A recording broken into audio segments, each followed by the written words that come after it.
Todos los años, millones de personas mueren de hambre en este planeta. Y sin embargo, este planeta rico desborda riqueza.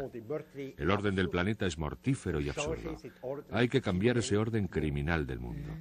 El humanismo o cualquier escrúpulo moral simplemente no son posibles en un mundo en el que reinan necesariamente, estructuralmente, la avidez, el deseo de poder y el cinismo más violento. El derecho a la independencia, el derecho a la soberanía, es hoy por hoy un lujo de los países poderosos, de los países ricos. Cuando los países pobres ejercen el patriotismo, ese patriotismo se convierte en populismo, o peor todavía, en terrorismo, y constituye una amenaza para el mundo. Entonces nosotros no tenemos el derecho de defendernos, solo tenemos el derecho de aceptar lo que otros deciden por nosotros. Y esos otros son los que ejercen el gobierno mundial. Los verdaderos amos del mundo hoy en día, en primer lugar, son invisibles. No están sometidos a ningún control social, sindical, parlamentario. Son hombres en la sombra que detentan el gobierno del mundo. Detrás de los estados, detrás de las organizaciones internacionales, hay un gobierno oligárquico de muy poca gente. Muy poca gente, pero que cuenta con una potencia, una influencia, un control social sobre la humanidad, como jamás un papa, ni un emperador, ni rey alguno han tenido a lo largo de la historia de los hombres. Pero ¿quién es este asesino serial que mata todo lo que toca? Habría que meterlo preso, se me ocurre, pero ocurre que no se puede meter preso a este asesino serial porque él tiene las llaves de todas las cárceles y porque es un sistema universal de poder que ha convertido al mundo en un manicomio y en un matadero.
La miseria más extrema se hace visible en distintos escenarios del planeta, como este basurero del que se alimentan 500 familias desheredadas en Honduras.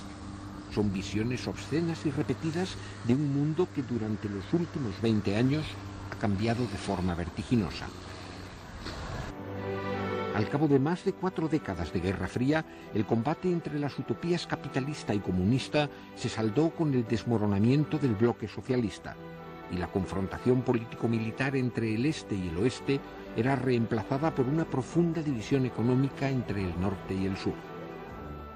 Desde la caída del muro de Berlín, las fronteras internacionales ya no separan a sistemas políticos o modelos sociales opuestos, sino a naciones enriquecidas y pueblos empobrecidos.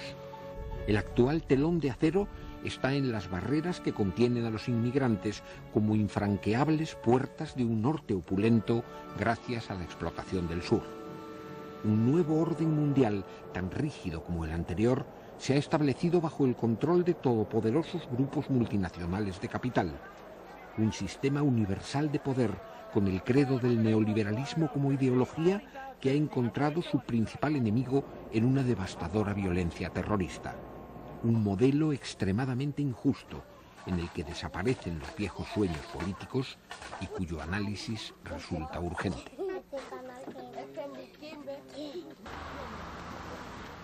Jan Ziegler es una de las mentes más lúcidas de la izquierda europea. Profesor de sociología en las universidades de la Sorbona y Ginebra, sus ensayos políticos le han dado prestigio mundial.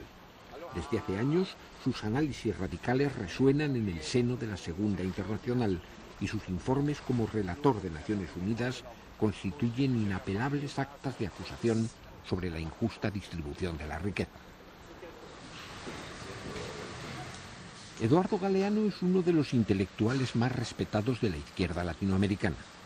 Un valiente ejercicio periodístico de clara oposición a la barbarie militar en el Cono Sur le forzó al exilio. Su insobornable compromiso ético, que se manifiesta en toda su obra por medio de una exquisita ironía poética, ha cimentado el reconocimiento internacional de su figura literaria.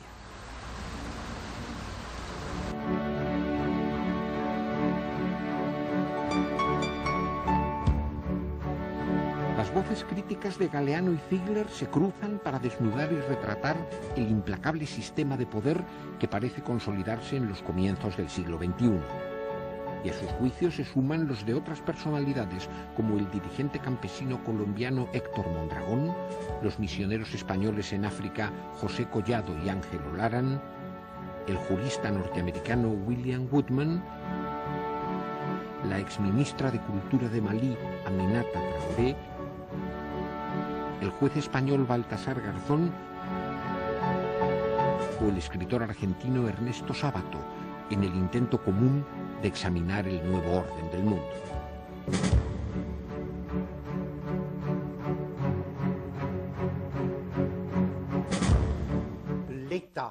El Estado tal y como lo conocemos, el Estado nacional que surgió de la Revolución Francesa del siglo XVIII, de la unificación de los distintos países europeos, es un Estado territorial. Es territorial. Sus leyes dejan de tener efecto más allá de las fronteras, así como su policía y su justicia. Su gran poder de legislar está limitado por el territorio. Sin embargo, los amos del mundo, los amos del capital financiero mundializado, son totalmente independientes de cualquier forma de territorio.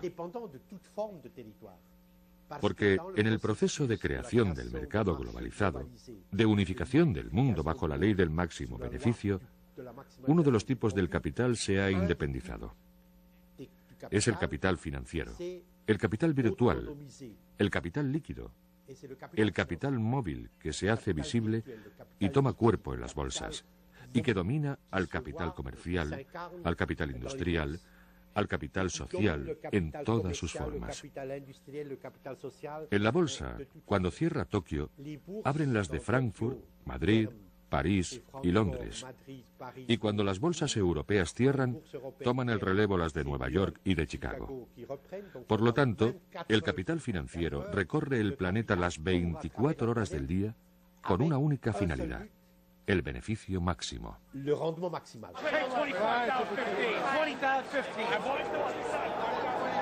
En Estados Unidos vemos que los mismos ejecutivos que son de las mesas de directores del grupo Citibank, que son la Chevron, que es la Monsanto, que pertenece a ese mismo grupo, que es la General Dynamics, que es la de Roosevelt, que es la Halliburton, que es la del vicepresidente Cheney, es decir, los mismos que han sido presidentes, gerentes o miembros de las mesas de directores son hoy el staff del gobierno de los Estados Unidos. Es decir, que ya no podemos hablar de un gobierno en la sombra de estos grupos, sino podemos decir que mediante el gobierno de Estados Unidos estos grupos han empezado a ejercer directamente el poder, y que los que sí son entes meramente subordinados son la mayoría de los gobiernos del mundo, que dependen de ellos.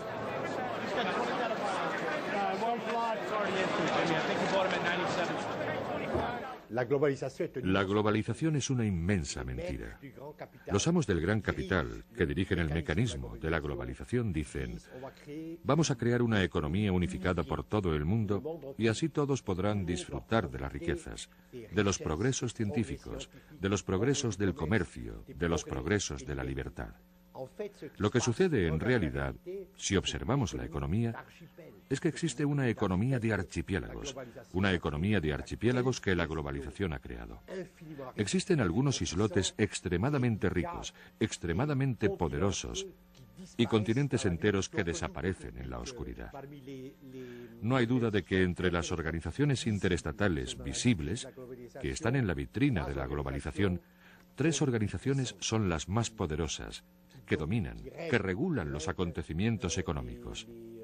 Son el Banco Mundial, el Fondo Monetario Internacional y la Organización Mundial del Comercio. Son bomberos pirómanos y son fundamentalmente organizaciones mercenarias de la oligarquía del capital financiero invisible mundial.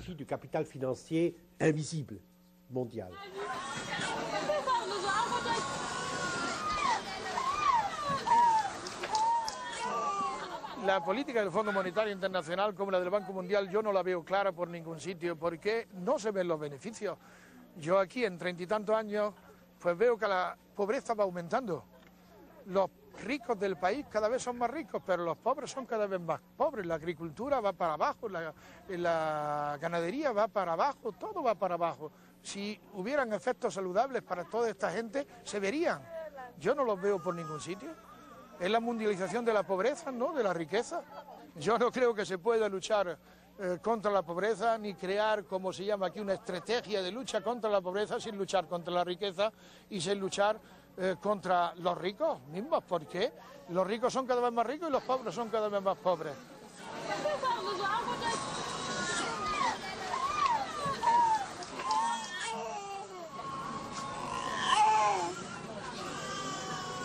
El Fondo Monetario lo manejan 5 países, y sobre todo uno, que es el que tiene derecho de veto, pero digamos 5. El Banco Mundial es un poquito más democrático, lo manejan 8 países. La Organización Mundial de Comercio, que es la que nos condena a cobrar cada vez menos y a pagar cada vez más, en sus estatutos establece el derecho de voto, pero nunca se votó, jamás.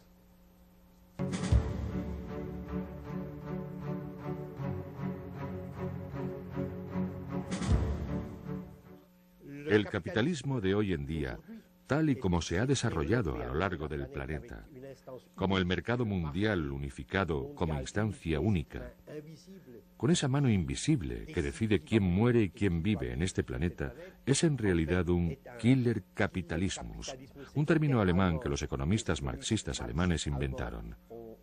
El capitalismo de la jungla que mata, que asesina. Podría utilizar multitud de ejemplos y escojo el hambre.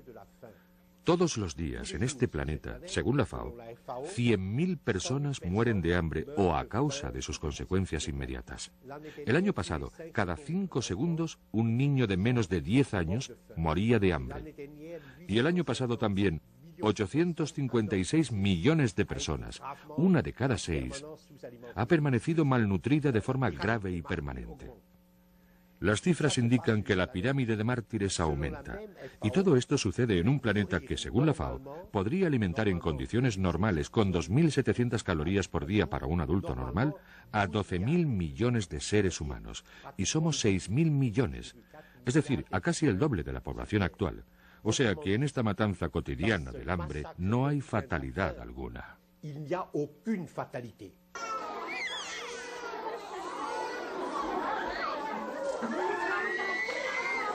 Esta gente no está sufriendo